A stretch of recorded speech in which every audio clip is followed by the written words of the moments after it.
I was betrayed by my own family, witnessing the infidelity of my wife with my own brother, only to be forced into signing a non-disclosure agreement to protect the family's reputation and political careers, disappearing from people's sight. A decade later, I stood up again with a new identity in a remote coastal village, building my own business empire.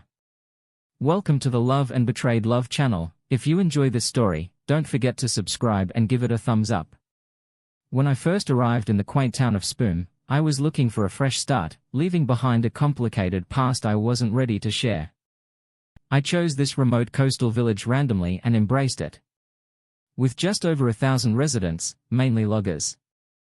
The town had a single grocery store, which I bought and expanded into a fully stocked market with a gas bar and liquor license. The business thrived and I became known as a reliable newcomer. Early on I built a log cabin on land bought at a tax sale. With help from new friends, I met through the local mill. We designed it together using logs from the mill, and after much effort I had a beautiful log home overlooking the village and coast, symbolizing my new life. One Friday we gathered at our usual bar, listening to Tom Wilson recount his wife's infidelity. We supported him, reminding him of the financial burden of divorce. The four of them were lifelong friends and had welcomed me into their group. All five of us had served in the Marines. I had arrived in Spum over 10 years ago, bought and expanded the town's only grocery store and built it into a thriving business with multiple staff. A year after arriving, I began building my log home on land bought at a tax sale. My friends helped me design it and their mill connections allowed me to buy logs at wholesale prices. The result was a spacious log home overlooking the village. Despite being trusted and respected, I remained a private bachelor, fueling rumors about my personal life. I managed my finances through an offshore LLC, avoiding personal income taxes. I used my middle name and kept my past, including my move from New York, a secret. After our second beer, we parted ways because Tom's son was arriving home with his fiancée. Tom wanted to be sober when they arrived, as he was proud of his son's new job with a top investment firm in New York. I was the last to arrive at the barbecue, wary of being set up by my friends' wives, Connie. Tom's wife saw me pull up in my restored 1944 D truck, which I considered my pride and joy. "You've got to meet Steven's girlfriend." Emily. Connie said she's 22, a redhead and has 2 sisters and 3 brothers. I loved her the moment I met her. She's got a heart of gold. I wanted to warn you, because redheads seem to make you sad and distant. I wonder if a redhead hurt you in the past. Grab a cold beer. Before joining us in the backyard, I got a beer and headed out to find everyone gathered with their kids, and some extras even hugged me and thanked me again for covering his education. He introduced me to his girlfriend, Emily. When she turned towards me, I froze, looking like I'd seen a ghost. Emily was a spitting image of her mother, a redhead with a curvy figure. She was one of identical triplets, and the last time I saw her was the day I caught her mother with my brother. Emily's blue eyes lit up and she started crying with joy. "Oh my God, I don't believe it," she sobbed, rushing to me. "You're alive. They told us you were dead, but I never believed it." The crowd was silent, shocked as Emily hugged me. Stephen sighed. "No, Charlie, how Charles's full name is Jonathan Charles Barnes III. Emily, still crying, said, "I know he's my dad. They told us he committed self-destruction, but I never believed it." My stepfather, Uncle Daniel, always got quiet when we asked about him. I knew he was hiding something. I hugged her tightly, both of us in tears. It had been 15 years since I held one of my daughter. The love I had suppressed for so long overwhelmed us. Everyone could hear our sobs waiting for an explanation. Calming down, I said I was banished by my family to keep their lies hidden. They wanted to protect the family name and their political careers. I was forced to sign a non-disclosure agreement and disappear. This all started when I caught my brother with my wife, Emily's mother. I returned home unexpectedly after dropping the girls at school and saw them together. I filmed them with my cell phone and they laughed. When they saw me, there was no guilt or remorse. I showed the video to a judge and my family decided to clean up the mess. My brother married my wife to boost his political career, and I was erased from their lives for over 15 years. To those who knew the family secret, I was dead. Now I'm just Charlie Barnes, nothing more, nothing less. If fate hadn't stepped in, no one would have known the truth. I said sternly. I never imagined the truth would come out. Everyone was shocked. Some even looked like they might throw up. Connie was looking down, hiding her tears in shame. She was realizing the consequences of her actions from another's perspective. Once the truth was out, nothing would be the same. No one could understand unless they had been through the same struggle. Holding my daughter for the first time in years made me confront the unintended consequences of our family's secrets. I felt ashamed and my tears flowed. Our healing had begun. To my grandfather, only money and power mattered. Everything else was nonsense. He had both. My mistake was confiding in him. After catching my wife with my brother, I was devastated, and he was up for a Supreme Court nomination. A scandal would have ruined his chances. As I told him what I discovered, he immediately started planning to keep it secret. He watched the video and cursed like never before. His first call was to my wife's father, a senator from Maine. He explained what I had caught on video and sent him the file. Fields's father was furious and agreed to fly out immediately. They decided to discuss everything together before taking action. Before his next call, my grandfather set up a recording program with a stern expression. He called my wife using every insult imaginable. He came down hard on her and my brother for their childish behavior. If this gets out, your father's and my careers are over.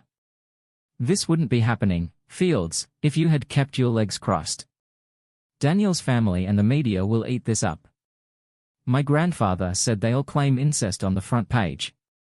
He signaled for me to be quiet, put the phone on speaker and asked Fields if her 3 daughters were mine. She says. He replied. How do you know for sure? Maybe we should get blood tests, since you've proven unfaithful. Fields angrily said her affair with Daniel started 3 years ago, insisting there were no others. The judge responded, why should we believe? You said you were on the pill to avoid more kids. Daniel might not be your only lover. He then asked, do you love JN? She said she did, but now it felt more like a sister's love. Those words broke my heart, seeing my pain. The judge was furious. Fields in tears admitted Daniel and I are to blame. If I had worked as hard at the marriage as JN did, this wouldn't have happened. Daniel pursued me after he moved in, and our physical attraction led us here. While John was away on business, our desires took over. We didn't intend to hurt John, but didn't stop until he caught us. Her lack of remorse was clear. My grandfather asked again, do you love Daniel? She said yes, explaining that after I caught them, Daniel asked her to be his wife and she agreed. My grandfather responded, so Daniel has taken his brother's wife, children and life. What kind of people do that? Does John deserve this? Whitfield said. We won't deny John his right to see the kids when our schedule allows it, because Daniel is planning a run for political office. We have to handle this quietly. Daniel will be their new father and John will be the distant uncle. Courts still hesitate to give fathers sole custody. My grandfather then said, once this is resolved, I never want to hear from either of you again. In my eyes, you both dead. He slammed the phone down. I had never seen him so mad. After a while, he said to me, remember the pain and loss, they've made it clear. You're out of their lives. It would be better if you were dead, because that's how they see you when your chance for revenge comes. Show no mercy. Leave them ruined but alive. Fields is a conniving witch. She should have been a politician. I wish it were legal to eliminate, because I'd eliminate your brother myself. With that he punched the wall, breaking his hand. Emily. It wasn't my choice. Both families decided it was best. After hearing your mother's call with the judge, Fields and Daniel put both families' careers on the line. They had to be protected too. I said, still holding her. I can play that conversation for you later to explain more, but right now let's calm down and enjoy this special day. Emily lifted her head off my shoulder, kissed me and took my hand, turning to Stephen. She said, "Thank you for bringing me here. It brought my father back into my life." "Dad, don't leave before talking to me, okay?" I kissed her cheek and agreed. The barbecue resumed, and after finishing my bud I let out a big burp. Everyone laughed and Emily commented, "That's the dad. I know he used to burp the whole alphabet, Bill," and I grabbed more beers. Emily stayed with Stephen but kept watching me. "Tom said I was upset last night about my wife's affair, but now I understand why you stayed silent. Your experience makes mine seem insignificant. How you handled it amazes me.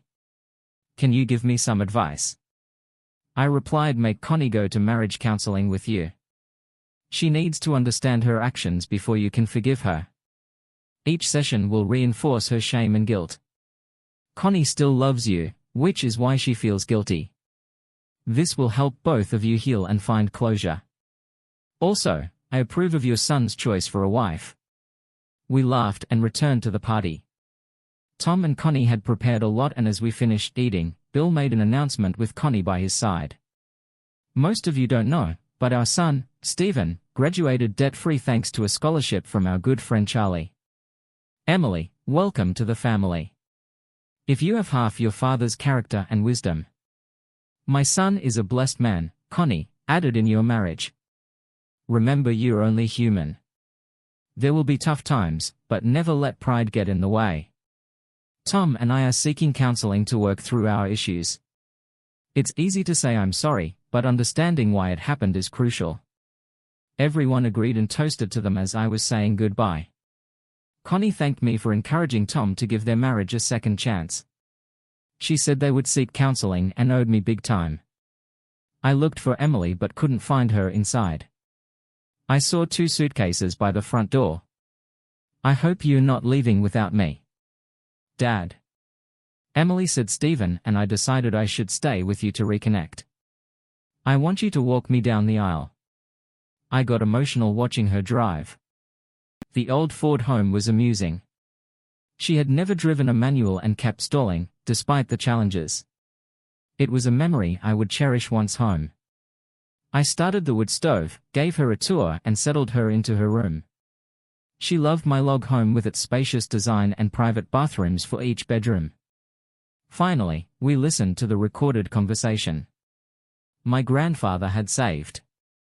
She asked for a copy, so I gave her one, along with the video of the affair, which was recorded 2 days before my supposed end of life. She was left crying, processing the raw truth and betrayal. Hearing a loved one's lies had shattered her trust and faith. I poured us each a glass of wine and sat on the couch looking at the village lights below. When Emily joined me, her eyes were swollen from crying. She sat beside me and I held her without speaking. We finished our wine before she finally spoke. "All my life, I was told they fell in love while grieving your end of life and then married in the biggest wedding that year," Emily said. "Hearing my mother's voice proves it was all a lie. I can't understand their coldness toward you. Was it out of hate? Mother claimed she loved you until you died. Now I wonder if anything they said was true. It will take time to process. I still don't understand it all myself and there might not be an acceptable answer." I replied, "Their marriage might not even be legal. If that comes out, Danielle's re-election bid to the Senate will be over. I have a copy of the non-disclosure agreement I had to sign with the judge and your mother's father. I'll give you a copy before you leave. They stole your children and changed our lives in ways we'll never fully know." Emily said, "It's like they played gods. Why did you let them? They made me a betrayed man. My grandfather believed they planned it all, counting on both families having too much to lose to expose the truth. They were right. They kept everything and my ex took my business public, converting my equity into shares. The judge and your mother's father set up an offshore LLC in my name to help me start my life far away. Now everything I do is through the LLC, with no personal income to trace. The corporation is in a tax-free haven and I manage its investments from my computer room.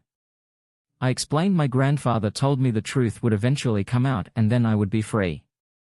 Now that you know, when I walk you down the aisle, people will see my face and their past will unravel, becoming a public scandal. I said our wedding is on August 6th. They've rented the hall, booked the church and sent out invitations.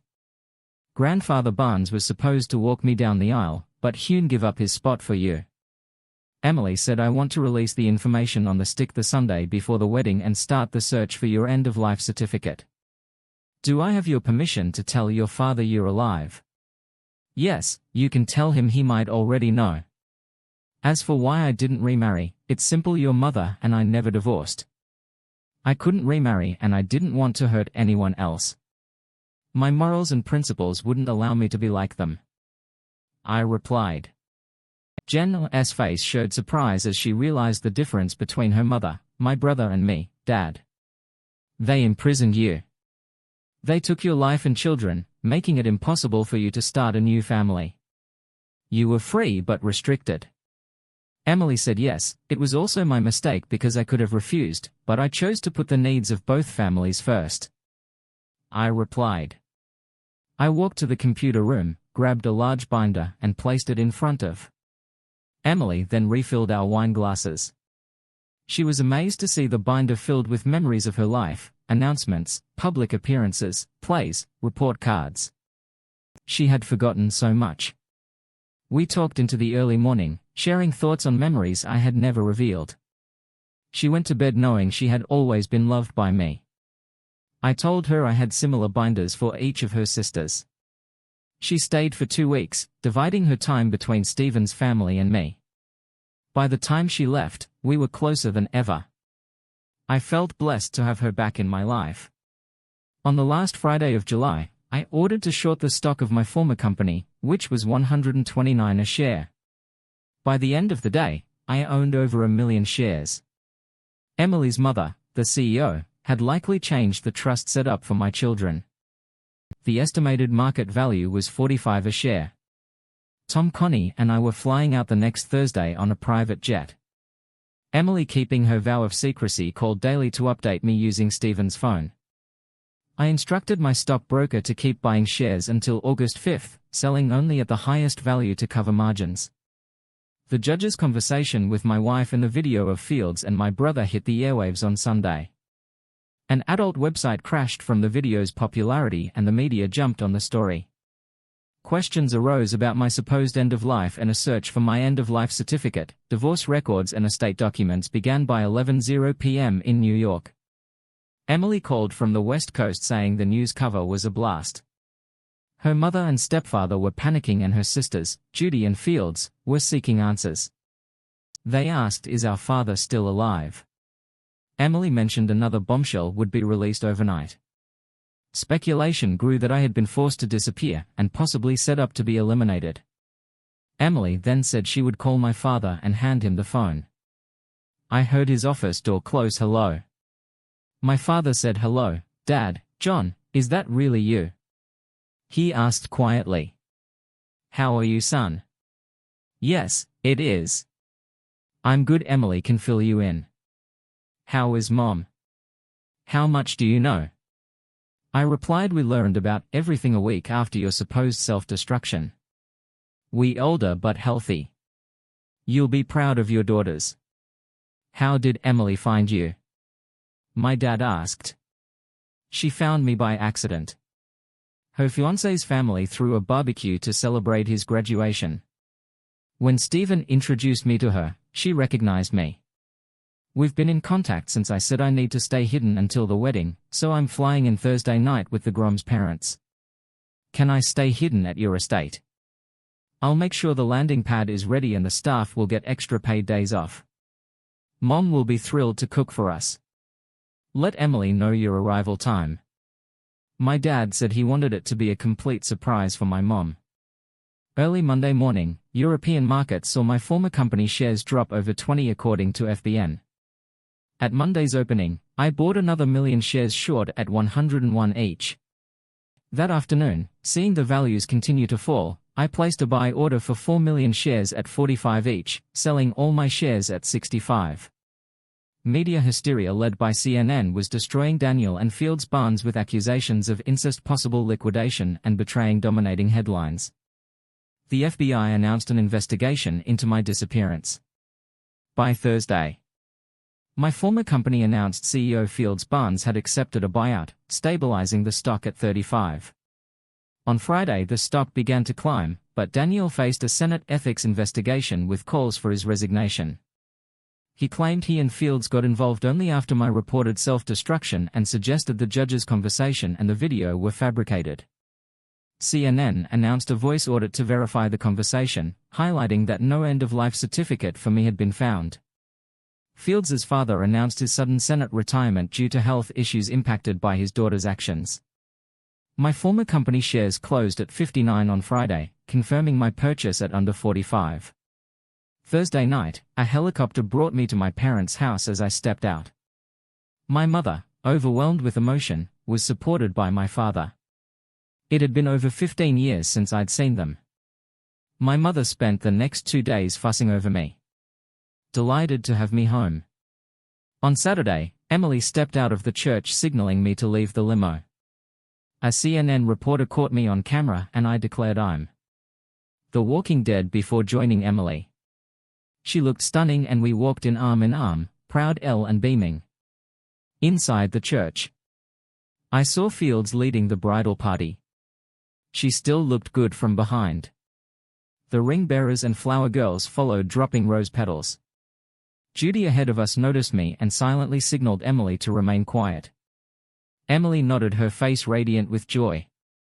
Everyone wondered where the best man was, not realizing he was walking his bride down the aisle. I saw Fields seated beside a man who I assumed was Daniel now, with a typical dad bod in a bald spot. Fields and Judy cried as they saw. I handed Emily to Stephen and took my place beside him. The ceremony was beautiful and emotional, with tears of joy flowing from my daughters. Fields and Daniel, however, looked pale and avoided eye contact with me throughout the ceremony.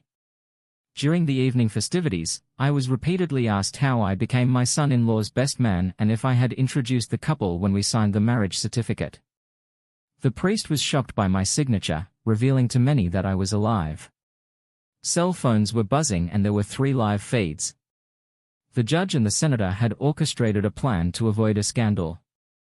After the birth of my triplets, I was called back to the Marines, where I served for 3 years fighting the Taliban. I earned a hardcore reputation and faulty body armor left me with 8 bullet scars. After my discharge, I went to the Cayman Islands to reorganize my accounts and met with the judge and my grandmother, who suggested I start anew by throwing a dart at a map, which led me here in the congratulatory line.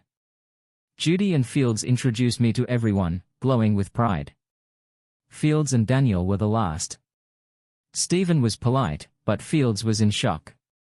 Emily confronted her mother saying she had found me and released the information about their betrayal. Fields was furious but silent. Daniel, stunned, said we needed to talk. I told him I had heard everything during the call with the judge. I offered them no sympathy, saying they would face the consequences.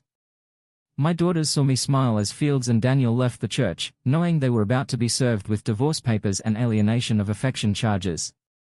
The media frenzy would only worsen their nightmare. We headed to the park for wedding photos in the limo. Emily explained everything to her sisters who clung to me. They were surprised Emily had stayed with me for 2 weeks.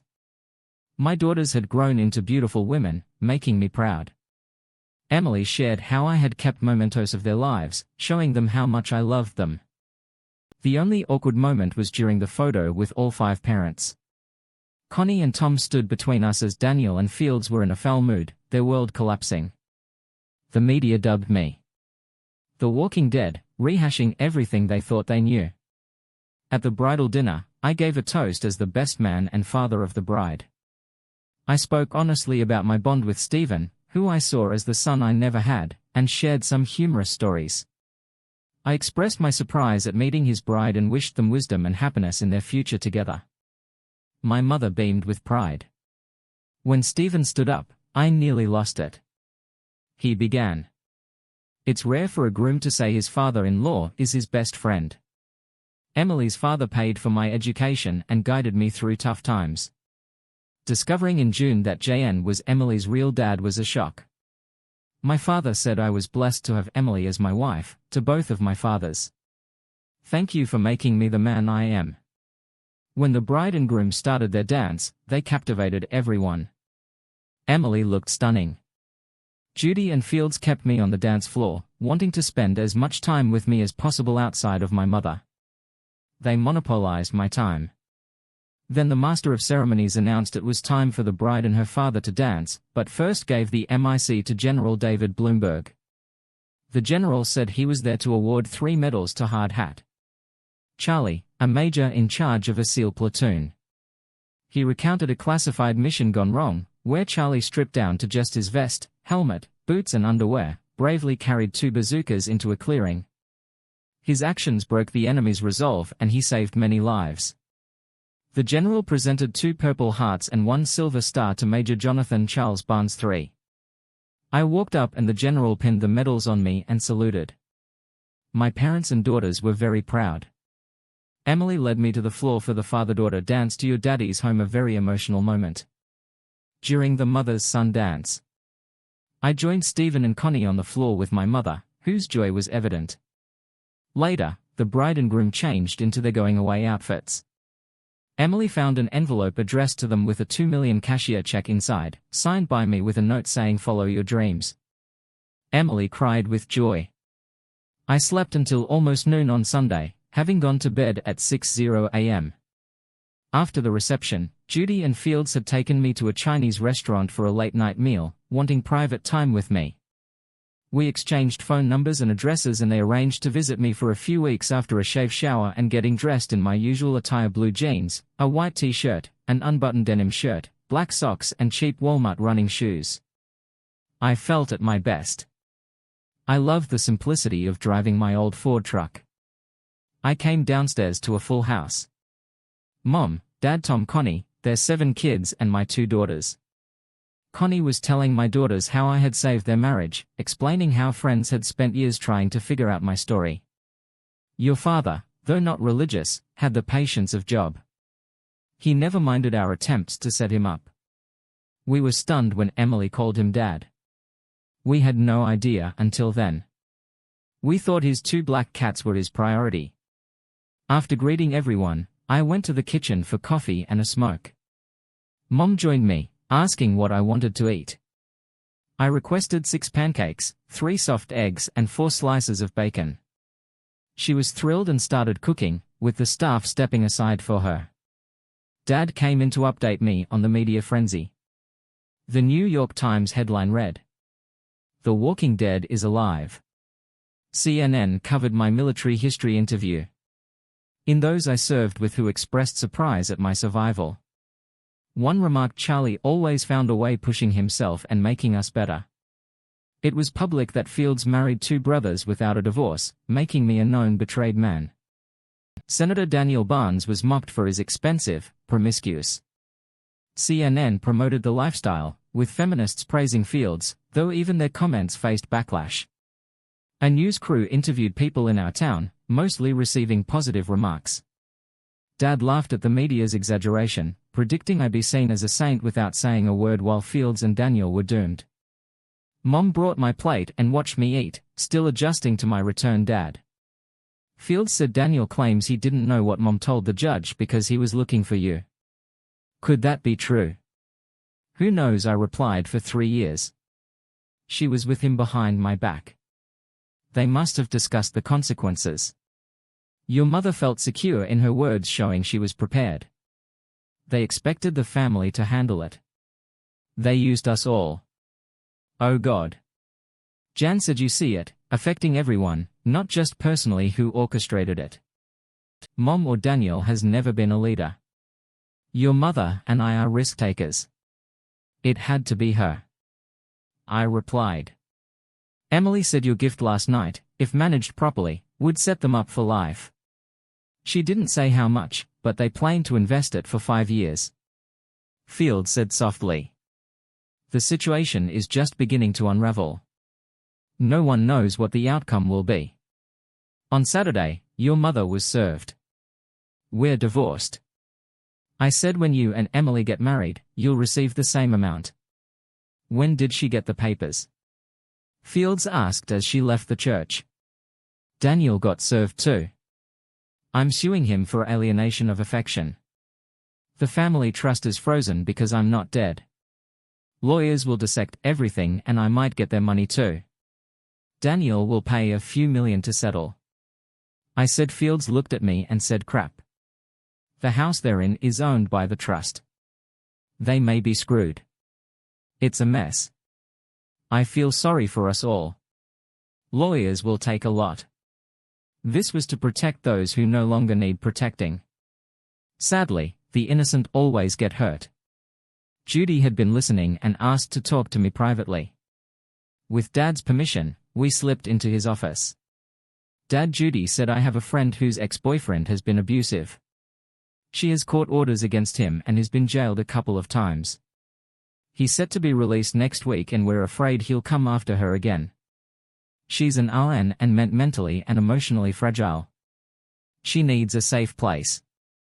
She was at the wedding last night and showed interest in a man. She said walked tall and carried a small stick. Can I introduce her to you? Of course, but we fly home tomorrow. So what are you really asking? I said Fields told us about her 2 weeks with you. I want you to take my friend home with you. It seems perfect for her to heal. Tom and Connie are great people and she'll fit right in. Judy said, if not for her, do it for me. Is she that important to you? I asked who's the man she's interested in. Yes, she is. She sees you as the man who can keep her safe. Judy laughed. Are you trying to set me up? I laughed back. Remember, I'm old. You can decide that for yourself. She'll be here in an hour. Judy grinned. Remember, Dad, age doesn't matter. A man will do anything for his daughters. I married Fields right after high school. Her father introduced us when I was 16 and she was 15. It was love at first sight. I joined the Marines with my father's influence, excelled and graduated with my degree in 3 years instead of 5 by 44. I'd built a successful brokerage company. Dad and I were in the backyard shooting hoops when Judy and her friend arrived.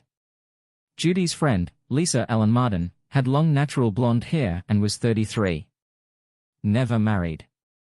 She was 5'0", had broad shoulders and could play a good game of hoops. After a few games we all chatted like old friends. I excused myself to make some calls and later called Lisa and Judy into Dad's office. I told Lisa I had a director from the local hospital on the line who wanted to talk to her. Judy and I stepped out. What's going on? Dad, Judy asked. She's being offered a full-time position in the emergency department starting in a month pending reference checks. If she accepts, she can fly home with me tomorrow and stay with me until she finds a place. You'll need to handle her belongings. I replied. Judy hugged me and kissed my cheek. Thanks, Dad. I knew you'd come through. Fieldsna thought so too. You've given her a chance to move on. Lisa accepted the position and her transformation was amazing. Her warmth and loving nature came out and it was a joy to see Dad, being a lawyer, drew up a power of attorney for Judy to act on Lisa's behalf. I suggested Lisa set up a new email account to inform her contacts of her new phone number and keep them updated. Lisa, Judy and Fieldsna were thrilled and quickly went to help Lisa prepare. Our plane took off at 4:00 p.m. and landed just before 8:00 p.m. On the flight, Connie and Lisa bonded, while Bill and I talked about my family. Tom advised me to be careful as Lisa seemed like the marrying type. My former company stock was now at 13. CNN would receive an envelope with my end-of-life certificate and grave location. Tomorrow morning we arrived in SPM around 9:00 p.m. I showed Lisa the small hospital where she would work before heading to my home. The farther we got from the East Coast, the happier Lisa seemed seeing my log home. She said I haven't been in a log home since I was a child. We walked to the front yard to see the view of the village, the log mill, the docks and the Pacific Ocean. It looked like a postcard and she loved it. I told her dusk would come between 9:30 and 10. Entering the house I mentioned, she was only the second person to stay there. Neither of us knew she would never leave. Tuesday morning I woke before Lisa. She looked refreshed and beautiful as she came downstairs without makeup, dressed in jeans and a tank top, coffee in the ears, sleepy head. I said, "Sugar's on the counter." "Half is in the fridge." "Good morning," she replied. "Anything new in Charlie's world today? Let'n find out," I said. Turning on CNN while she poured coffee and checked the fridge and cupboards, she noted we needed major grocery shopping. She remarked, "It's a beautiful house, but it needs a woman's touch." CNN was covering my end-of-life certificate, signed by a doctor with a questionable past now serving time. They had dispatched a crew to the gravesite. "You knew Lisa?" said. "I did. The judge set this up long ago after he died. I inherited his estate and had the caretaker mail this information." I admitted. She laughed. "Judy, Joe, and I talked about everything. Fields and Daniel are getting what they deserve. Your daughters adore you. Judy made it clear. I'd be accountable if I hurt you. They think you walk on water. I promise Judy daily reports on us." Lisa continued, "When I told Judy my thoughts about you after the general speech, she started planning. She said my dad needs a good, honest woman. Let's drive to the port for your Washington state driver's license, nursing license and grocery shopping. I suggested we can have an early lunch at Golden Corral." "Sound good?" "Yes, and I need to visit the hospital's HR to fill out an official application," she said, handing me your phone. "Please enter our legal address." After coffee, she asked, "Can I drive?" I agreed and she smiled wide, handling the clutch like a pro. "I'm surprised how well you're doing." I said, "I've been driving tractors since I was 9. If you can't drive a stick in the country, you won't amount to much," she replied.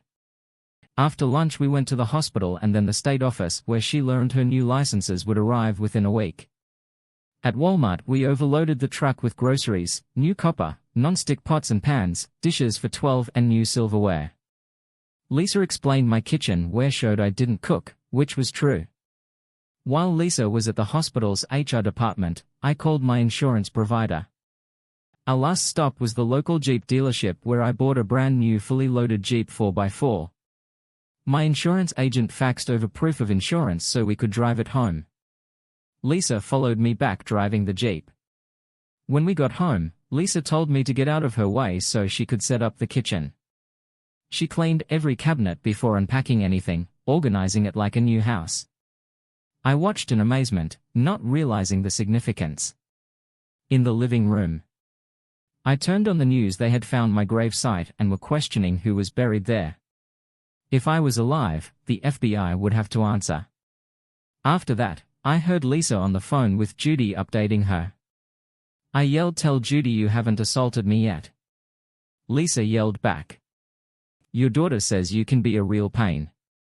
I laughed knowing I was too old for Lisa. Around 10 we celebrated with large glasses of homemade blackberry wine watching the town lights, until heading to our separate beds, I woke to the smell of bacon. Lisa was making breakfast wearing a homemade full-length house coat and matching nightgown. "That's hand-stitched. How long did it take you?" I asked. 2 months. "How did you know you can't buy that quality in stores?" I replied. She smiled. "I like a man who notices little things." Breakfast was almost ready: 6 pancakes, 3 runny eggs and 4 slices of bacon with pure maple syrup. "How did you know that was my favorite?" I asked. "Your mother told me you can place the eggs on your pancake." She laughed. "What else did my mother tell you?" "That's for me to know and you to find out," she said, smiling. I thought I could get used to this. I told her I'm going to check in at the store and pick up the plates. I paid the taxes on the Jeep. "That's fine. I'm going to measure for blinds and curtains," she said before I left. She kissed my cheek. "Dinner is at 600 always when I'm not working." I realized she was making this a home, not just a place to sleep. I returned at noon and put the plates on the Jeep. Lisa told me the FBI was digging up my gravesite and CNN was covering it live. My end-of-life certificate had been issued the day before I re-enlisted. I got a text from the lawyers. Fields wanted a quick divorce and to deal with the trust separately. She wouldn't fight the infidelity grounds, which would speed up the process since she was already remarried. I agreed. You're making the right move. Lisa said, I'm done measuring. We need to discuss rod styles, materials and prices. Why? I asked. Because this town is growing and soon other homes may have a direct view into your home. Also, finishing the house will add value. We spent the next 4 hours ordering items online after spending 10 grand. I asked if she expected me to hang them. Yes, that's a man's job, but I'll help. She said she checked in with Judy, who had inside knowledge of what the FBI found in the coffin. Inside was a bubble-wrapped FedEx envelope containing a note. Next time, Daniel and Fields, when you try to eliminate someone, make sure the person you hire is competent. It was signed by me. I laughed when I heard that. Lisa asked for an explanation. I told her that before I left to report, the judge had me sign blank pages, as if signing a letter. The note must have been one of them. Just as Lisa was about to start supper, I got a call saying my friends and their wives were coming to welcome Lisa to the neighborhood. I told her not to bother starting dinner because we were about to have a house full. Connie had spread the word that I brought back a classy lady and my daughters approved. Everyone wanted to meet the woman who got my attention. They joked all night that they had to see it to believe it. Charlie had finally found a girlfriend. Within 10 minutes, everyone arrived. I proudly introduced Bob. We had a potluck dinner. Country fried chicken, baked beans, nachos, cheese, potatoes, chips, fries, claw, salad, fresh buns, 2 cases of beer and pecan pie. The ladies loved Bob's dish choices. She fit right. In discussing the curtains and blinds she ordered, which would arrive Friday. We decided to meet Saturday to put them up, with Bob insisting on cooking for everyone. Early Thursday we went to a superstore. Bob wanted a big propane barbecue, a deep fryer and a smoker with tanks. We also bought a patio set for 8 with extra chairs scheduled for delivery the next day. I bought pre-cut lumber to build an outdoor cedar table that would stand against the wall when not in use and serve as a main counter during meals. Bob loved it. Saturday at noon we set up the curtain rods while the ladies hung the curtains. Everyone admired Bob's sense of design. Tom mentioned I needed a garage and storage room for the patio stuff before winter. I agreed, wanting a protected pathway and mud room, all made with logs. Bob added we need room for 2 freezers. Connie teased, are you planning for more kids, making everyone laugh? Bob blushed. Bob prepared 20 pounds of smoked ribs, a huge potato salad, pickled cabbage relish and a regular salad. It was a hit. On Sunday, I made her breakfast and we took a coastal cruise with friends. I planned a trip to Seattle for whale watching and visiting the market. After seeing how much she enjoyed it, Judy called Bob, who admitted she was in love. I felt the same, but thought I was too old and set in my ways. My friends teased me about being in love, and despite my protests, they knew the truth. Next week, a rock removal company would level the space for a 4-bay garage with a storage area and in-law apartment. Daniel and Fields were called into the FBI, and things weren't looking good for them. The FBI had narrowed down suspects in my attempted execution and both were under investigation. Daniel's re-election chances were plummeting. On Friday, the president of my former company called asking if I'd consider becoming the new CEO. I requested a week to think about it and the news leaked, causing shares to rally to 139. Late Saturday, a thunderstorm hit. As I lay in bed listening to the rain, my bedroom door opened. Bob walked in wearing a nearly see-through nightie. A lightning flash silhouetted her, creating a stunning image. Pretending to be asleep. I felt her crawl into bed, trembling. Her scent of fresh soap and lavender filled my nose. Her body against mine gave me an instant reaction. She wrapped her leg over mine, her arm around my chest and laid her head on my shoulder. I hadn't been this close to a woman in years and was a nervous wreck. As she raised her head to kiss my cheek, I turned and our lips met. A gentle kiss turned into a lingering, passionate one. We couldn't stop exploring each other with cold hands, seeking each other's pleasures. It wasn't just sex, we were making love. She claimed my mind, heart and soul. In the afterglow, we admitted our love for each other. It was almost 10:00 a.m. when we got out of bed. Driven by hunger. I went down and made coffee and just my pajama bottoms. While waiting for it to brew, I called Judy. "Dad." Judy said, surprised. "Good to hear your voice." "Thanks, but what did Bob say to you at the wedding?" I asked. "She fell in love at first sight and has been on cloud end since you came back." "Whatever you do, don't hurt her," Judy asked. I chuckled, just between us. "She slept in my bed last night. We admitted we're in love." Judy got emotional, so I said I'd talk to her later.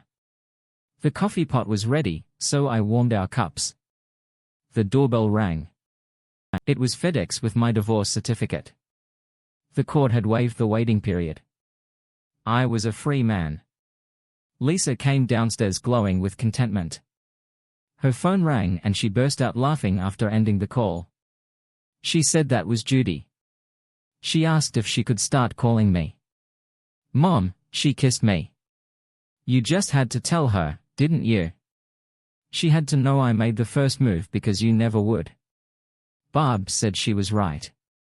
I poured us coffee and walked to the kitchen table after fixing mine. Barb grabbed her black coffee and noticed the letter from my lawyer seeing the divorce certificate. She looked at me with tears of joy. I hugged her. "Is it time to meet my parents?" she asked. I said yes, and she called her mother to confirm the family get-together on the farm during Labor Day weekend. Her mother was thrilled and agreed to do it. On Saturday, Judd J.Y. and Fieldsner visited before summer ended. We spent a day going through their binders, surprising them and Barb with how much I had kept. We flew into Cuyahoga County Airport on a private jet, rented a car, and checked into a Holiday Inn. It was a beautiful September day, and we had a plane booked to pick us up the following Tuesday. Barb hadn't been home in 2 years. Her father and 2 brothers had been in the service, being the first man she brought home. I expected to be grilled the next morning. We drove to the farm and arrived early. Her mother ran out to greet us before we even got out of the car, shocked to see Barb with a man. Her father came out and I was shocked. It was Bullfrog Martin, my old drill sergeant. "Well, crap," he said. Like all new recruits, I had thought he was tough as nails. "Barb, what are you doing with this chicken? He cost me over 1,000,000, he laughed, shaking my hand. I tried to break him, but he excelled and became one of the best Marines I ever trained. "He cost me 1,000 in bets because I never thought he'd last, Bullfrog," I said. As Barb and her mom looked surprised, I came to ask Lisa's father for her hand. I had no clue. "It was you. Are you serious?" Mrs. Martin asked. "Yes," I replied, noticing Bullfrog's wide smile. "You got it, John." He said my only daughter couldn't come home with a better man. With that, I got down on one knee and pulled out the ring box in front of her parents. I asked her to marry me. Barb, completely surprised, said yes. I stood up, slid the ring on her finger and gave her a big kiss. After congratulations and a warm hug from her mom and dad, Bull said, "Let's get the truck keys and go on a beer run. We can talk." Barb's mom was crying happy. Her daughter found a man her father approved of and got engaged on the spot. Bull and I went to the local Legion for a couple of drafts. He asked if I was divorced and I confirmed. I told him how I met Barb and our story. He already knew I came from money. He proudly introduced me as his future son-in-law. Someone asked how did he get the name Bullfrog. I explained he was our drill sergeant in basic training. I joined at 16 with my parents' approval, and he came down hard on me one night in the barracks. Someone asked me about him and I said he reminds me of a bullfrog on a log trying to catch bugs. And I'm the bug. The name stuck. We spent a couple hundred on beer and rye. I knew he'd tried to get me drunk when we returned. The yard was full of cars. We took beer and awry inside, then parked the truck for later. Barb greeted me, sliding her hand into mine. A voice in the crowd yelled, "Hard hat." "Charlie, is that you?" I looked up measly. "Mike. How are you, man?" We hugged instantly, reconnecting. Bull asked, "You know each other?" "He's the best tech man I ever had." I said, "Bullfrog trained me." I didn't know he was Barb's dad. "Why did he call you Hard Hat, Charlie?" someone asked. "When I re-enlisted, I used my second name and made it to Major. I got the name on my last mission with my SEAL team." I replied, "I saved Mike's son's life." Barb got everyone's attention and introduced me as her boyfriend. She whispered to me, "I'm keeping the keys. You're going to be too drunk to drive." Barb's mom, Gloria, announced I wished to officially announce the engagement of my daughter, Lisa, to retired Major Jonathan Charles Barnes. Charles asked for our approval before proposing. My husband, who trained him, gave his blessing in 20 seconds. Everyone seemed stunned, but Mike Saidu, going to be my brother-in-law for the next hour. Barb introduced me to her extended family. They were proud and they got me drunk. I barely remembered how we got back to the hotel the next morning, feeling rough. I asked Barb if I had embarrassed myself. She said, "You outlasted the other two idiots." That didn't impress me as I struggled out of bed. Barb said I deserved it, and I vowed it would be the last time. During breakfast, Barb took a picture of a ring and texted it to Judy, asking, "You can call me Mom if you agree to be my maid of honor." Less than 10 minutes later, we were on a conference call with my 3 excited daughters. They were thrilled. We learned Daniel and Fields were facing multiple FBI charges. Their careers destroyed. Daniel had DNA tests done on his 3 sons and found they were his, but their marriage seemed strained. My daughters doubted it would last another year. The money for everything had been traced back to Daniel, who, with legal authority given to him by Fields after my faked end of life, paid for it via the trust. This proved their plans started long before I caught them. Daniel claimed he was being framed, but most thought he had lost all credibility. The trust, now worth millions, would be fought over for months. The court put it in the hands of a trustee until the settlement. My 3 daughters wanted us to fly to New York for a family celebration. We agreed to come when Barb's work schedule allowed. With Barb's approval, I accepted the CEO position with meetings on the 2nd and 4th Friday of each month and secured conference calls 3 days a week to limit time away from. Barb started her job at the hospital.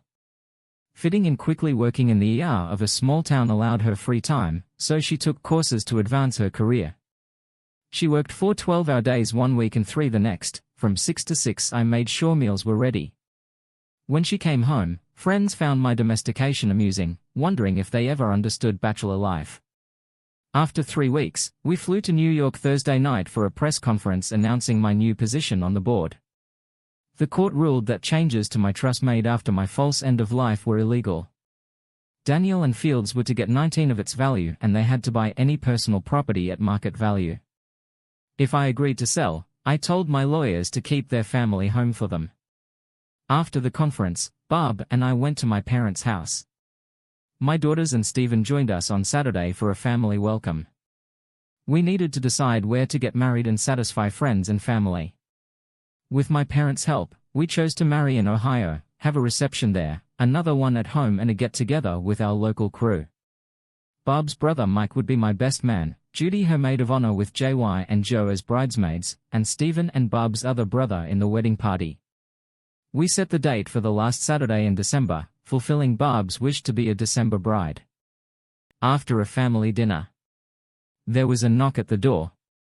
My former wife Fields wanted to talk my gut and my parents told me no, but Barb said you must forgive her to be free from the past. I called Fields into Dad's office. "Fields," I said, "I want you to hear the last words I heard from you years ago. I was in the judge's office when he talked to you. Pay attention to the tone and what you said." I just emailed a statement to CNN confirming I was there when the judge recorded it and listened via speakers. Fields's face went white, realizing I knew the whole truth. I excused myself to get a strong drink, letting her listen to her own words. I returned after the conversation ended. Imagine hearing that from my side as you wrote me out of my daughter's lives. Consider the cheating, the hurt and the pain. Did you ever say anything true in our relationship? Emily, Judy and Joe have heard the same. They now question everything you and Daniel ever said. They have lost all trust in you. I told her to Daniel and you I was just a tool. When Emily found me, I knew I couldn't be The Walking Dead anymore. It was time to reclaim my name, family and life. The family secrets had to end. Fields looked shell-shocked my words, hitting her like arrows. Tears flowed freely and I couldn't tell if it was remorse or shame. I handed her a box of tissues and left saying I'll give you some time to gather your thoughts. I joined Barb and my parents in the living room. My mom was showing Barb old photos. Looks like it's not going well. My father said she heard her own words to the judge and his response before I let her speak. I replied. I told her to imagine how I felt hearing it on the speakerphone. I pointed out that our daughters heard it too and now question everything she and Daniel ever said. I left because I didn't want to watch her cry. She can no longer deny her lie eyes. Are you okay? Barb asked, just stating facts. I said I feel a peace I haven't felt in a long time. The anger is gone. I can now accept whatever happens. Looks like Barb was right. Then said Mom. I refilled my drink and returned to the office, lighting a cigarette and waiting for Fields to begin. We saw you catching us as the brass ring. Fields said softly. We thought it was our chance to live freely. When the judge called Daniel was with me. We saw it as interference. I didn't give my comments much thought. The judge was right. Your father had been notified and asked us to do nothing until he arrived. He flew down within the hour and was shocked by the conversation. He and the judge thought you set everyone up. Emily demanded DNA tests and thankfully she's my biological daughter. Both would have eliminated you if it were legal. I replied your comments showed everything was deliberate. Now you know why your father has distanced himself. The question is what gave you the right to write me out of our children's lives? Our daughters want to know. Her tears started again so I left the room. She's trying to justify her actions. I told Barb she's shown no remorse. Hasn't apologized, check only. Sorry, it's all come out. We both facing prison time. Fields said when I returned, the FBI has charges of lying, tax evasion, faking a end-of-life theft and more. Our lawyers are trying to plea bargain Daniel, and I think if you spoke up, it might help. They haven't asked me anything.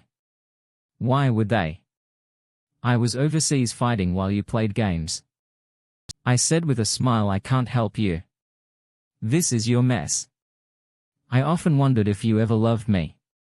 Now I know you didn't. You'll learn the hard way that actions have consequences. Money can't fix. You didn't come to apologize just to save yourself. It's always been about you. Let me escort you out. You'll go to jail, claiming it's not your fault. I couldn't stop laughing as she left. Mom and Dad were supportive. Barb and I had to sleep in separate beds, making me realize how attached we'd become. The warmth of loved one can calm a troubled soul tossing and turning. I appreciated how much we'd become one around two. Barb sneaked into my room. I couldn't sleep without you, she said, bringing a smile to my face.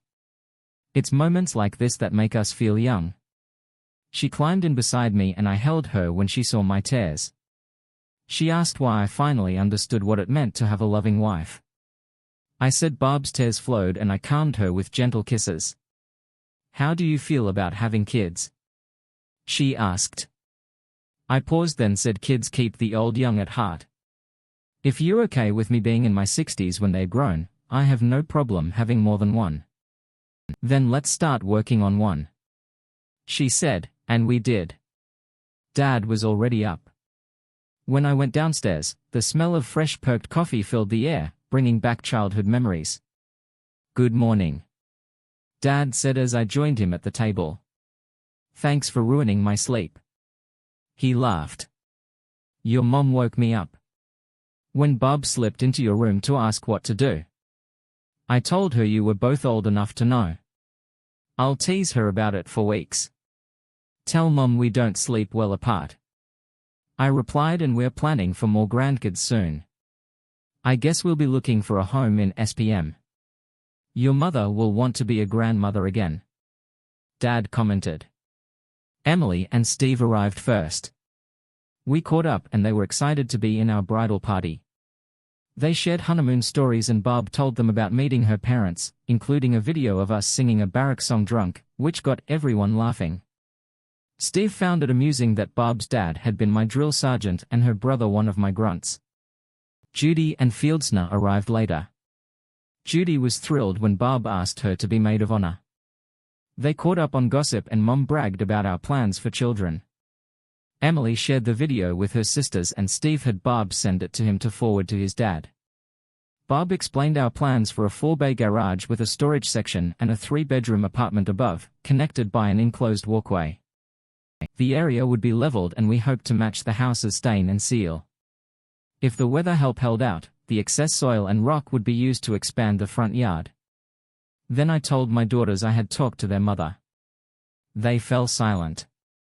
Using Dad's internet and Bob's laptop, I played the audio of the Judges and Jones conversation through Dad's TV. My daughters were stunned. "I don't believe it." Emily said no guilt or remorse. "She expected you to bail them out." Fieldsna added she ignored your questions.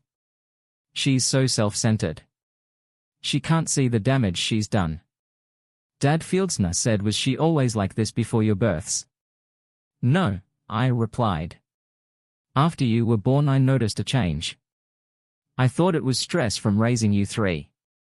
I hired a nanny and left the army to help.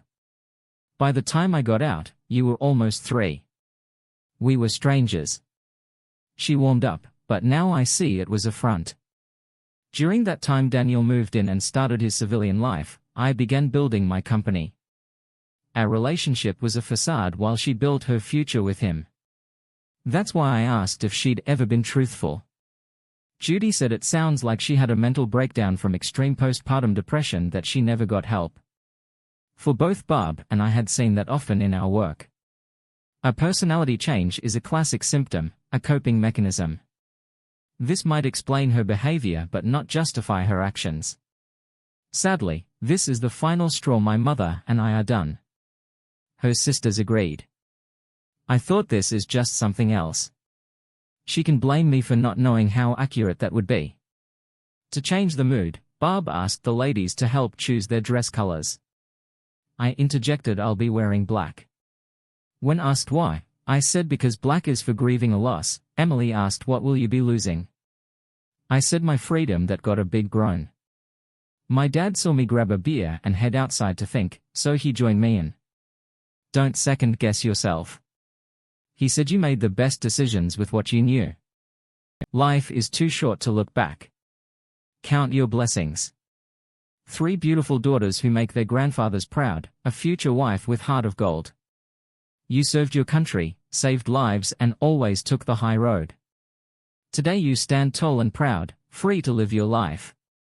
Dad, he continued. Your daughters made hard choices, like you. They see you did everything for the family. That says it all. My dad always knew how to make me feel proud and clear my mind. Just think, he laughed. You may have grandkids older than their uncles and aunts. Focus on what's ahead and leave the past behind with a smile. We rejoined the family who were busy planning the wedding barb. My mom and my daughters were debating flowers in whether to have a church service or a justice of the peace. Dad and I spent the afternoon playing cribbage. I ended up losing 465. Let them plan. Dad said just show up at the wedding. It's the easiest way. On Sunday before we left, my mom had Bob call her mother to share that we'd be getting married there. Bob's mom was thrilled and wanted to help organize everything. My mom insisted on covering the costs as her wedding gift. The mothers argued, but my mom won. Bob approved everything. I realized I was marrying someone just like my mom. As things came together, I questioned if Fields and I had ever really been in love. On the flight home, Bob mentioned her parents were flying out. Mom wanted to discuss locations, menus, bands, and more. Bull rented a truck for day trips around the island, something he had always wanted to do with. Just over 2 months until the wedding time was returning home. We found that the dive bar had burned down. The owner had no insurance and wasn't rebuilding, so I offered to buy the property. We negotiated the liquor license contingent on council approval, which the mayor granted by weeks, and construction began on a back-to-back restaurant and bar taking up a city block. The design used logs from the mill and concrete floors with a shared interior wall. Everyone was impressed. The exterior was to be finished in 2 weeks. The former staff were thrilled to work in the bar now named Bullfrogs. A real estate agent leased the restaurant space. I hired a Seattle firm to design and set up the bar quickly. Bob's mother scanned her favorite picture of Bull in uniform, which I used for the bar's glass entrance doors etched with his image and the bar's name. Bob ordered the furniture for our new apartment, and both our moms settled the wedding details. The day before her parents arrived. Everything was ready. Thursday night, the new bar's grand opening was more successful than the old one. Everyone raved about the bar food menu that Bob had planned. We had 31 days until the wedding. Bob's parents were arriving Friday at 5, but that morning Bob wanted me to drive her to the regional airport in Port in the Jeep, saying it was a surprise. At the airport, a small 6-seater jet landed and I learned my dad flew his own plane. My parents looked great. We settled them in and shared beers. When Bob's parents arrived, it was too late to cook dinner, so we drove them to our new bar. I let Bull drive my old Ford truck, which reminded Bob's mom of their dating days. Bob followed in her beloved Jeep. Bull was amazed to see his image on the main doors. My dad whispered, "Well done." I asked Bull to yell in order, like he did in training. He humorously obliged, and 16 former Marines fell into formation and saluted him. He shook their hands, greeting them by name. Gloria beamed with pride, saying, "You will have to carry him home." Bob kissed me, saying, "I love you." She told her mom that she hadn't known about the Bob name. Bull was deeply moved by the plaque that read, "Named after the toughest drill sergeant of them all, Bullfrog Martin." We all enjoyed Bob's menu. Dad and I carried a very drunk Bull to bed, and it was a night talked about for weeks later. Gloria revealed that Bull was being pushed into retirement after 40 years and Mike was taking over the farm. They planned to move to town, but Bull was struggling with the change. Bob and I realized he'd be perfect to manage the bar. Gloria asked where they would live. Bob offered the in-law suite, warning about loud thunderstorms. Gloria asked how Bob managed them. Knowing her childhood fear, Bob, with a knowing smile, said, "Charlie, help me make them one of my favorite things, making my parents laugh." As Gloria and Bull toured the island, my parents looked for a new residence. We hadn't disclosed our plans to Bull, wanting him to see the area first. When the furniture arrived, Bob and I were busy unpacking. When we saw an official car, it was the FBI looking for me. I insisted on talking with them. With Bob present, we sat at the kitchen table with Agent Peter McCormick, who had troubling news. Daniel was arrested for fraud, tax evasion, falsifying an end-of-life attempted liquidation, theft and assault on Fields, who had filed for divorce and faced her own charges. Daniel was denied bail, but Fields was granted bail for the kids. An informer revealed Daniel had been trying to hire a contract butcher. The FBI needed my schedule and plans for the next 2 months. As they investigated, I noticed Bob's face turned white. The agents were taking it seriously because the trust had a clause stating if I divorced and died within 6 months, my trust would be controlled by my ex-wife. Until the trust was split and approved by the court, I couldn't legally change anything. Agents had been assigned to investigate, and I couldn't change my daily routine. Bob and I understood the gravity of the situation. After they left, we discussed how to inform my parents and steps for our protection. It was the last Saturday we'd be together until the wedding. My parents had bought a 5-acre lot outside of Port and finalized the deal. They linked up with a local contractor to build a log home slightly bigger than ours on a 4-foot crawl space with a custom kit. Arriving in 3 weeks. Bull was hesitant about leaving small-town life while my parents were out. Barb, her parents and I sat in the living room. I asked Bud how much he was taking from the farm when they moved. He said we haven't thought about it much. I don't like the idea of neighbors 200 yards away.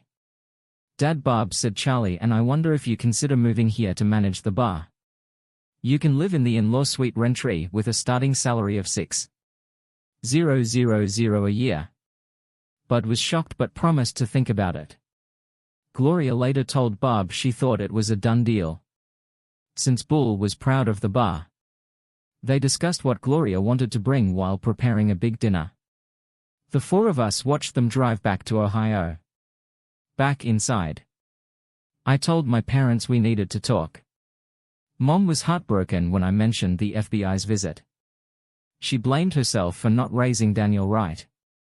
I reminded her of the judge's advice and how she taught us to associate with people who build us up.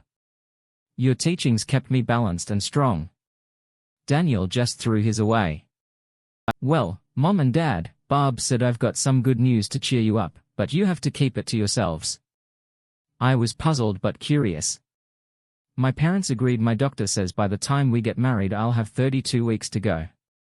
Barb said gleefully, if it's a girl, she'll be Gloria Elizabeth. If it's a boy, Jonathan Charles Barnes. For Mom almost screamed with joy and I almost fainted the day before the wedding. Bullfrog measly. Mike, my dad and the rest of the male bridal party were at the Legion for drinks after the rehearsal. The women were at Barb's bridal party. Bull was saying goodbye to friends, getting teased about moving to Washington to manage a bar named after him. Daniel's plan was foiled. The contractor for the Eliminate was caught and got 20 years. Fields got a deal for time served and 5-year parole by testifying against Daniel. His trial would start in the new year. The trust was settled. Fields put the estate up for sale and filed for divorce. Our kids started kindergarten next month. Jonathan first, Gloria, 10 months later than the twins Silver and Wilford. Emily and Stephen have a boy and a girl. Judy married a Marine from Maine who works in my corporation. Fieldsna married measly Mike and they opened a Bullfrog's bar near the farm. Life is better the second time around. Thank you for tuning in. If you enjoyed this episode of the story, please give it a like, and don't forget to subscribe to get notifications for updates.